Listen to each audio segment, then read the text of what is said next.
So, how do you think po ka-confident yung government na masasolve po nitong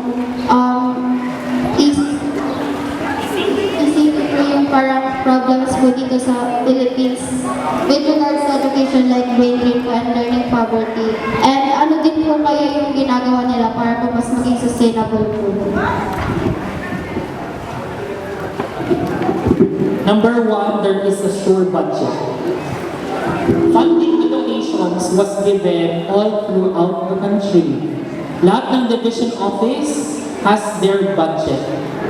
Therefore, ang kailangan lang is to ensure that there will be applicants. Second, it is already, the compensation is now competitive. Yung second issue, diba, yung brain drain natin, yung mga teachers opting to go abroad, in data, may mga teachers who opted to go abroad because teacher salary in the nearby Southeast Asian countries ranges from 60,000 to 80,000. So sa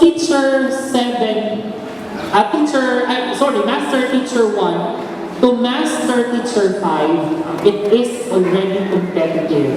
Because when you reach Master Teacher 1, with the completion of tranche 4, yung last tranche that is going to take place in 2027, teachers may be earning already 60,000 to 80,000 as well. Very competitive na. Comparing it to the other countries in the Southeast Asia.